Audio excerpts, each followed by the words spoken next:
ابن عباس کے غلام قریب نے حضرت عبداللہ بن عباس رضی اللہ عنہ سے خبر دی کہ آپ ایک رات ام المومنین حضرت میمونہ رضی اللہ عنہا کے یہاں سوئے۔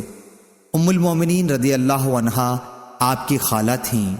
آپ نے بیان کیا کہ میں بستر کے عرض میں لیٹ گیا اور رسول اللہ صلی اللہ علیہ وسلم اور آپ کی بیوی اس کے طول میں لیٹے۔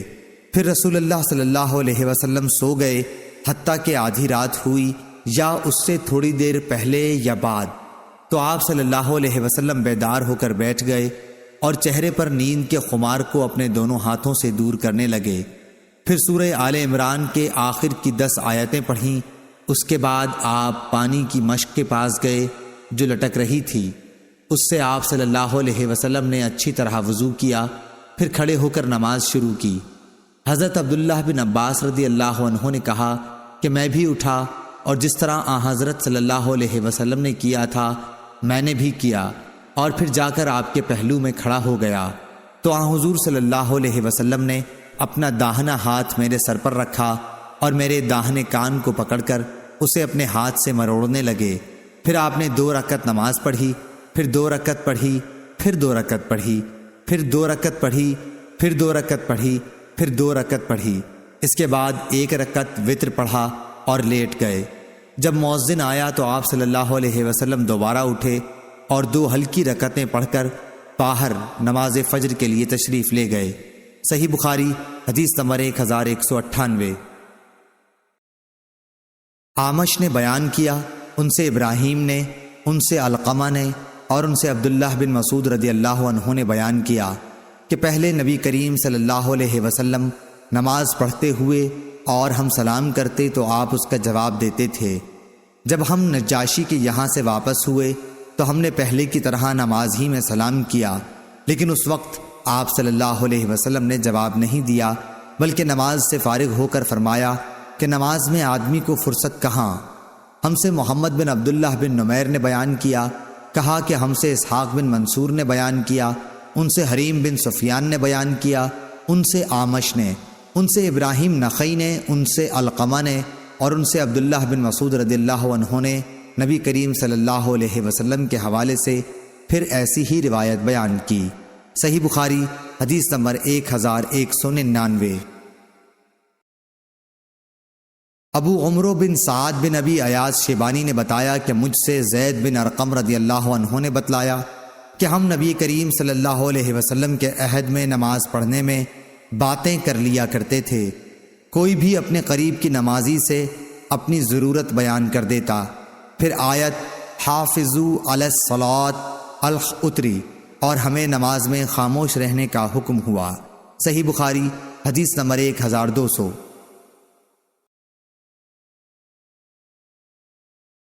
عبدالعزیز بن ابی حازم نے بیان کیا، ان سے ان کے باپ ابو حازم سلمہ بن دینار نے اور ان سے سہل بن سعد رضی اللہ عنہ نے کہ نبی صلی اللہ علیہ وسلم بنو عمرو بن عوف قبا کے لوگوں میں ملاپ کرنے تشریف لائے، اور جب نماز کا وقت ہو گیا تو بلال رضی اللہ عنہ نے ابو بکر صدیق رضی اللہ عنہ سے کہا کہ نبی کریم صلی اللہ علیہ وسلم تو اب تک نہیں تشریف لائے، اس لیے اب آپ نماز پڑھائیے۔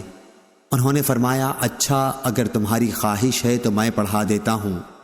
خیر بلال رضی اللہ عنہ نے تکبیر کہی، ابو بکر رضی اللہ عنہ آگے بڑھے اور نماز شروع کی۔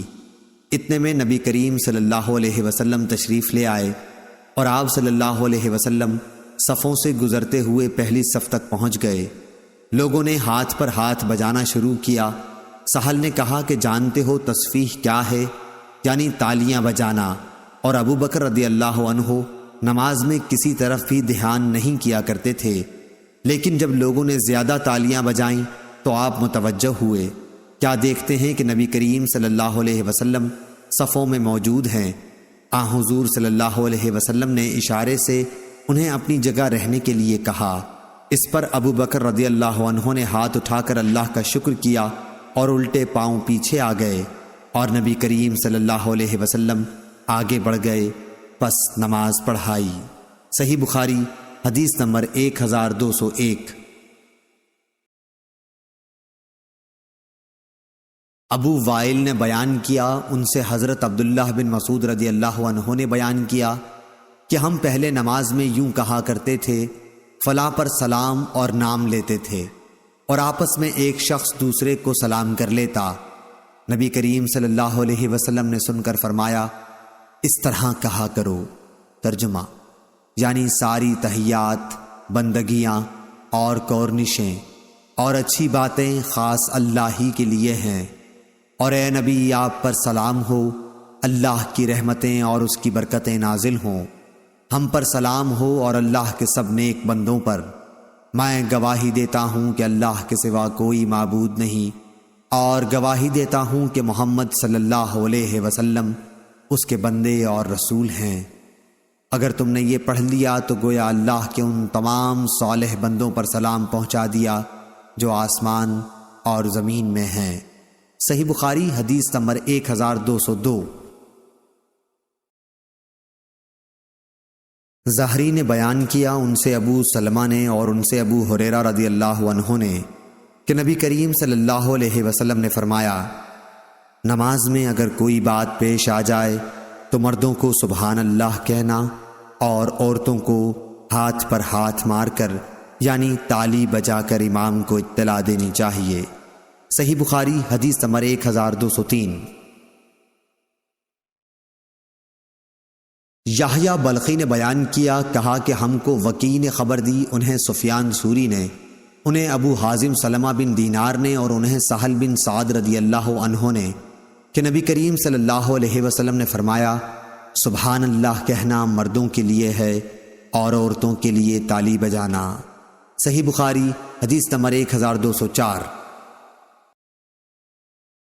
زہری نے بیان کیا کہ مجھے انس بن مالک رضی اللہ عنہ نے خبر دی کہ پیر کے روز مسلمان ابو بکر رضی اللہ عنہ کی اقتداء میں فجر کی نماز پڑھ رہے تھے کہ اچانک نبی کریم صلی اللہ علیہ وسلم حضرت عائشہ رضی اللہ عنہا کے حجرے کا پردہ ہٹائے ہوئے دکھائی دیے۔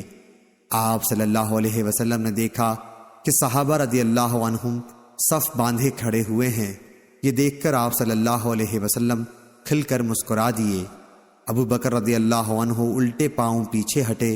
انہوں نے سمجھا کہ نبی کریم صلی اللہ علیہ وسلم نماز کے لیے تشریف لائیں گے، اور مسلمان نبی کریم صلی اللہ علیہ وسلم کو دیکھ کر اس درجہ خوش ہوئے کہ نماز ہی توڑ ڈالنے کا ارادہ کر لیا، لیکن حضور صلی اللہ علیہ وسلم نے ہاتھ کے اشارے سے ہدایت کی کہ نماز پوری کرو۔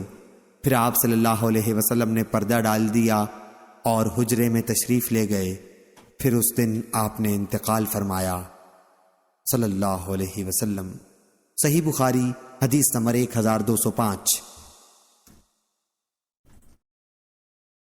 جعفر بن ربیعہ نے بیان کیا، ان سے عبد الرحمن بن حرمز اعرج نے کہ حضرت ابو ہریرہ رضی اللہ عنہ نے بیان کیا کہ نبی کریم صلی اللہ علیہ وسلم نے فرمایا، بنی اسرائیل کی ایک عورت نے اپنے بیٹے کو پکارا، اس وقت وہ عبادت خانے میں تھا۔ ماں نے پکارا کہ اے جریج جریج، پس و پیش میں پڑ گیا اور دل میں کہنے لگا کہ اے اللہ، میں اب ماں کو دیکھوں یا نماز کو؟ پھر ماں نے پکارا کہ اے جریج، وہ اب بھی اس پس و پیش میں تھا کہ اللہ، میری ماں اور میری نماز۔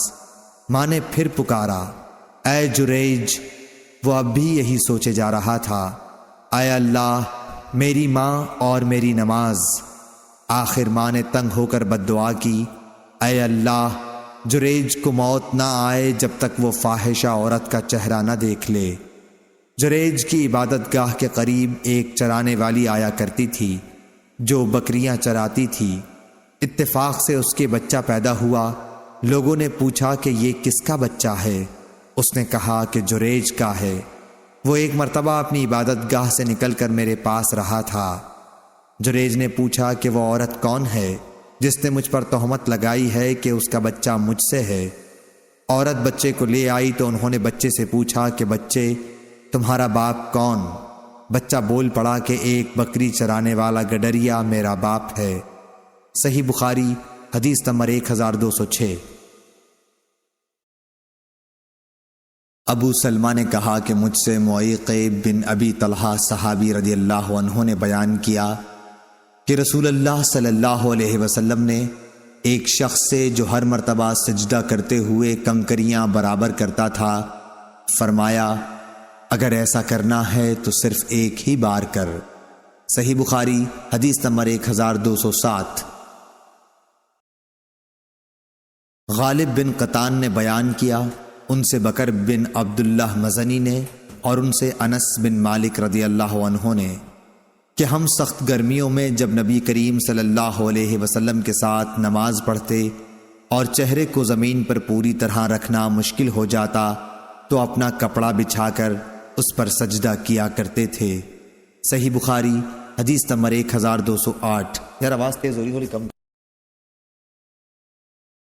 امام مالک رحمہ اللہ نے بیان کیا، ان سے ابو نضر سالم بن ابی امیہ نے، ان سے ابو سلمہ بن عبد الرحمن نے اور ان سے عائشہ رضی اللہ عنہا نے فرمایا کہ میں اپنا پاؤں نبی کریم صلی اللہ علیہ وسلم کے سامنے پھیلا لیتی تھی اور آپ نماز پڑھتے ہوتے۔ جب آپ صلی اللہ علیہ وسلم سجدہ کرنے لگتے تو آپ مجھے ہاتھ لگاتے، میں پاؤں سمیٹ لیتی، پھر جب آپ کھڑے ہو جاتے تو میں پھر پھیلا لیتی۔ صحیح بخاری حدیث نمبر 1209۔ محمد بن زیاد نے بیان کیا، ان سے ابو ہریرہ رضی اللہ عنہ نے نبی کریم صلی اللہ علیہ وسلم سے کہ آپ صلی اللہ علیہ وسلم نے ایک مرتبہ ایک نماز پڑھی، پھر فرمایا کہ میرے سامنے ایک شیطان آ گیا اور کوشش کرنے لگا کہ میری نماز توڑ دے، لیکن اللہ تعالیٰ نے اس کو میرے قابو میں کر دیا۔ میں نے اس کا گلا گھونٹا یا اس کو دھکیل دیا۔ آخر میں میرا ارادہ ہوا کہ اسے مسجد کے ایک ستون سے باندھ دوں اور جب صبح ہو تم بھی دیکھو، لیکن مجھے سلیمان علیہ السلام کی دعا یاد آ گئی، اے اللہ مجھے ایسی سلطنت عطا کیجئے جو میرے بعد کسی اور کو نہ ملے۔ اس لیے میں نے اسے چھوڑ دیا اور اللہ تعالیٰ نے اسے ذلت کے ساتھ بھگا دیا۔ اس کے بعد نظر بن شمیل نے کہا کہ ذعتہ زال سے ہے، جس کے معنی ہے کہ میں نے اس کا گلا گھونٹ دیا، اور دعتہ اللہ تعالیٰ کے اس قول سے لیا گیا ہے یوم یدعون، جس کے معنی ہیں قیامت کے دن وہ دوزخ کی طرف دھکیلے جائیں گے۔ درست پہلا ہی لفظ ہے، البتہ شعبہ نے اسی طرح عین اور تا کی تشدید کے ساتھ بیان کیا ہے۔ صحیح بخاری حدیث نمبر 1210۔ آدم بن ابی ایاس نے بیان کیا، کہا کہ ہم سے شعبہ نے بیان کیا، ان سے ارزق بن قیس نے بیان کیا، کہا کہ ہم اہواز میں جو کئی بستیاں ہیں بصرہ اور ایران کے بیچ میں خارجیوں سے جنگ کر رہے تھے۔ ایک بار میں نہر کے کنارے بیٹھا تھا، اتنے میں ایک شخص ابو برزہ صحابی رضی اللہ عنہ آیا اور نماز پڑھنے لگا۔ کیا دیکھتا ہوں کہ ان کے گھوڑے کی لگام ان کے ہاتھ میں ہے۔ اچانک گھوڑا ان سے چھوٹ کر بھاگنے لگا تو وہ بھی اس کا پیچھا کرنے لگے۔ شعبہ نے کہا یہ ابو برزہ اسلمی رضی اللہ عنہ تھے۔ یہ دیکھ کر خوارج میں سے ایک شخص کہنے لگا، اے اللہ اس شیخ کا ناس کر۔ جب وہ شیخ واپس لوٹے تو فرمایا کہ میں نے تمہاری باتیں سن لی ہیں، اور تم کیا چیز ہو؟ میں نے رسول اللہ صلی اللہ علیہ وسلم کے ساتھ 6 یا 7 یا 8 جہادوں میں شرکت کی ہے، اور میں نے آپ صلی اللہ علیہ وسلم کی آسانیوں کو دیکھا ہے، اس لیے مجھے یہ اچھا معلوم ہوا کہ اپنا گھوڑا ساتھ لے کر لوٹوں، نہ کہ اس کو چھوڑ دوں، وہ جہاں چاہے چل دے اور میں تکلیف اٹھاؤں۔ صحیح بخاری حدیث نمبر 1211۔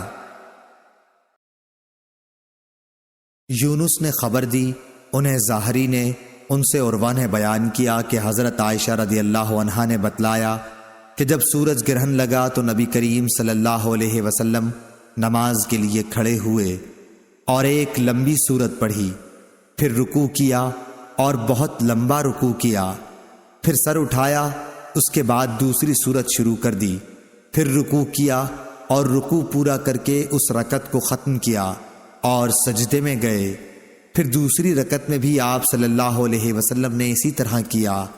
نماز سے فارغ ہو کر آپ نے فرمایا کہ سورج اور چاند اللہ کی نشانیوں میں سے 2 نشانیاں ہیں، اس لیے جب تم ان میں گرہن دیکھو تو نماز شروع کر دو جب تک کہ یہ صاف ہو جائے۔ اور دیکھوں میں نے اپنی اسی جگہ ان تمام چیزوں کو دیکھ لیا ہے جن کا مجھ سے وعدہ ہے، یہاں تک کہ میں نے یہ بھی دیکھا کہ میں جنت کا ایک خوشہ لینا چاہتا ہوں۔ ابھی تم لوگوں نے دیکھا ہوگا کہ میں آگے بڑھنے لگا تھا اور میں نے دوزخ بھی دیکھی، اس حالت میں کہ بعض آگ کو کھائے جا رہی تھی۔ تم لوگوں نے دیکھا ہوگا کہ جہنم کے اس ہولناک منظر کو دیکھ کر میں پیچھے ہٹ گیا تھا۔ میں نے جہنم کے اندر عمرو بن لحی کو دیکھا، یہ وہ شخص ہے جس نے سانڈ کی رسم عرب میں جاری کی تھی۔ صحیح بخاری حدیث نمبر 1212۔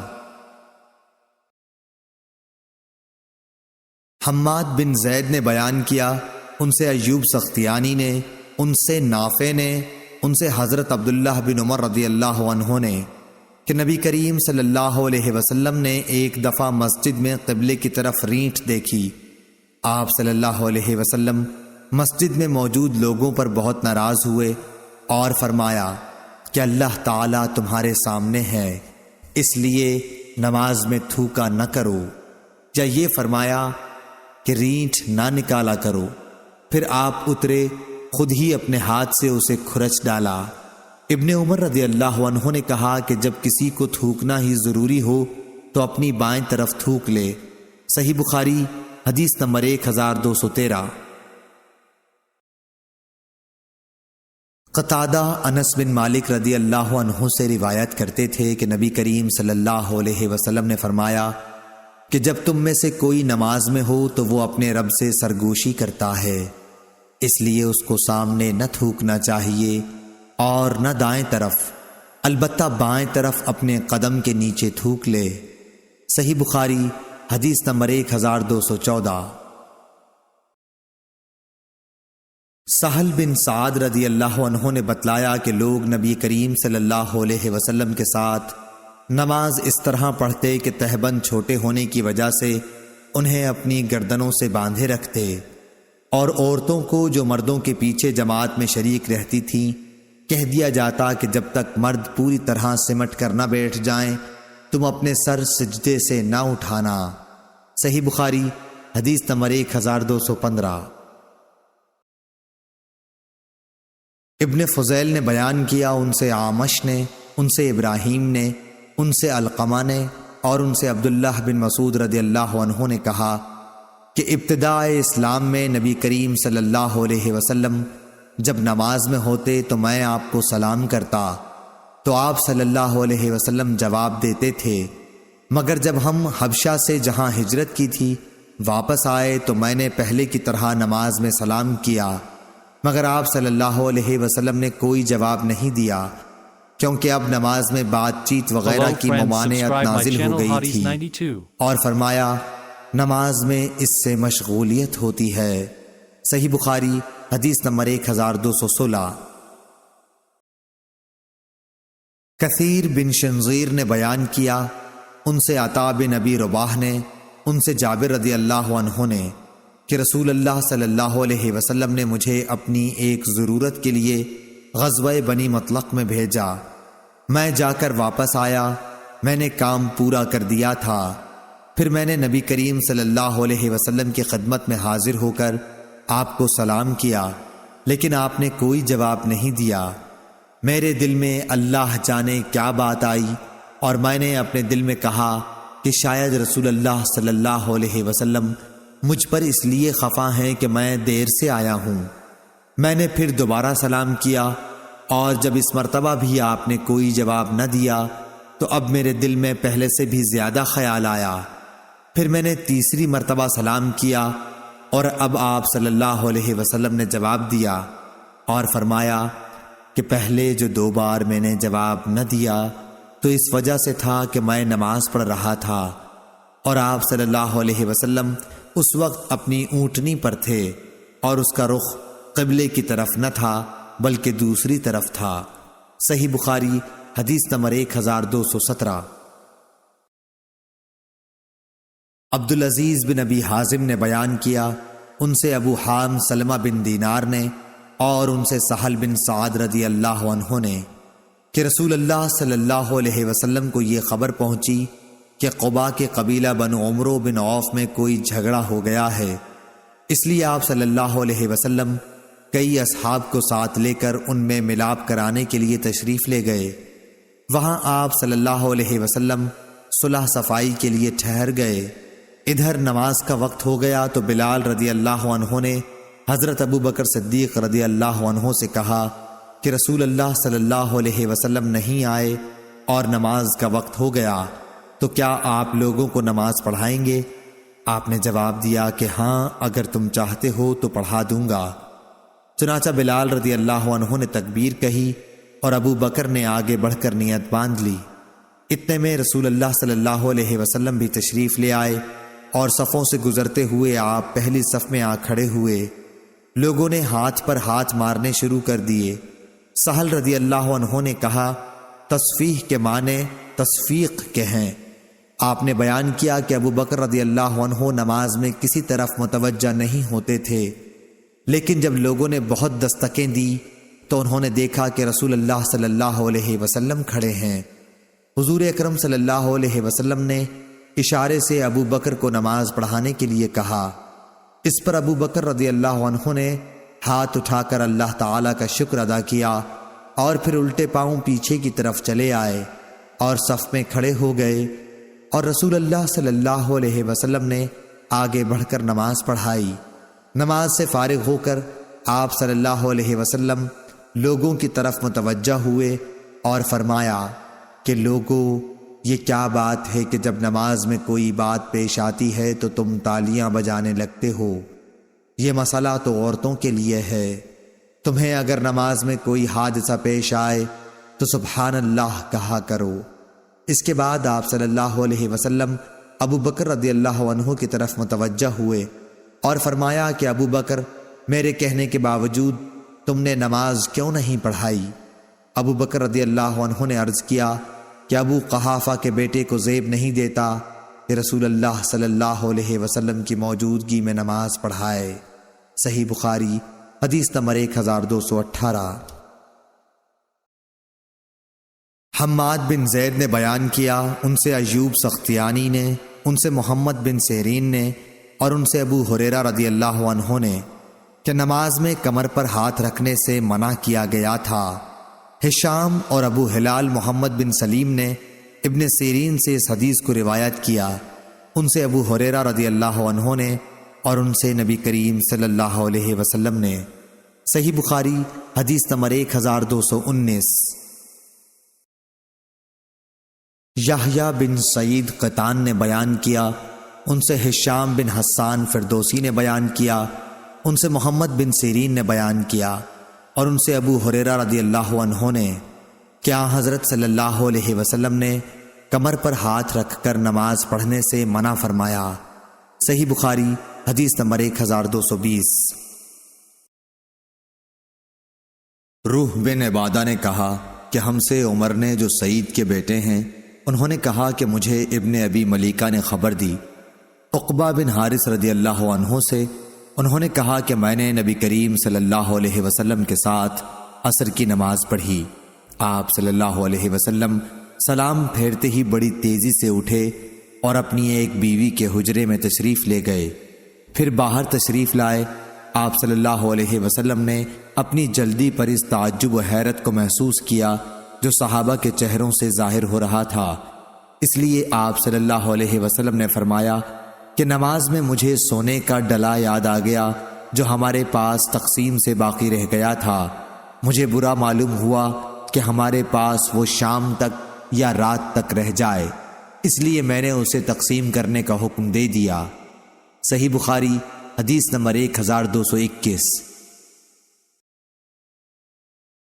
یحییٰ بن بکیر نے بیان کیا، کہا کہ ہم سے لیث نے، ان سے جعفر بن ربیعہ نے اور ان سے اعرج نے اور ان سے حضرت ابو ہریرہ رضی اللہ عنہ نے کہ رسول اللہ صلی اللہ علیہ وسلم نے فرمایا کہ جب نماز کے لیے اذان دی جاتی ہے تو شیطان پیٹھ موڑ کر ریاح خارج کرتا ہوا بھاگتا ہے تاکہ اذان نہ سن سکے۔ جب مؤذن چپ ہو جاتا ہے تو مردود پھر آ جاتا ہے، اور جب جماعت کھڑی ہونے لگتی ہے اور تکبیر کہی جاتی ہے تو پھر بھاگ جاتا ہے، لیکن جب مؤذن چپ ہو جاتا ہے تو پھر آ جاتا ہے، اور آدمی کے دل میں برابر وساوس پیدا کرتا رہتا ہے، کہتا ہے کہ فلاں فلاں بات یاد کر۔ کمبخت وہ باتیں یاد دلاتا ہے جو اس کے ذہن میں بھی نہ تھیں۔ اس طرح نمازی کو یہ بھی یاد نہیں رہتا کہ اس نے کتنی رکعتیں پڑھی ہیں۔ ابو سلمہ بن عبد الرحمن نے کہا کہ جب کوئی یہ بھول جائے کہ کتنی رکعتیں پڑھی ہیں تو بیٹھے بیٹھے سہو کے 2 سجدے کر لے۔ ابو سلمہ نے یہ ابو ہریرہ رضی اللہ عنہ سے سنا تھا۔ صحیح بخاری حدیث نمبر 1222۔ محمد بن مثنیٰ نے بیان کیا، کہا ہم سے عثمان بن عمرو نے کہا کہ مجھے ابن ذاب نے خبر دی، انہیں سعید مقبری نے کہ ابو ہریرہ رضی اللہ عنہ نے کہا، لوگ کہتے ہیں کہ ابو ہریرہ بہت زیادہ حدیثیں بیان کرتا ہے، اور حال یہ ہے کہ میں ایک شخص سے ایک مرتبہ ملا اور اس سے میں نے بطور امتحان دریافت کیا کہ گزشتہ رات نبی کریم صلی اللہ علیہ وسلم نے عشاء میں کون کون سی صورتیں پڑھی تھیں۔ اس نے کہا کہ مجھے نہیں معلوم۔ میں نے پوچھا کہ تم نماز میں شریک تھے؟ کہا کہ ہاں تھا۔ میں نے کہا لیکن مجھے تو یاد ہے کہ آپ صلی اللہ علیہ وسلم نے فلاں فلاں صورتیں پڑھی تھیں۔ صحیح بخاری حدیث number 1223۔ Hello friends, subscribe my channel Hotties92.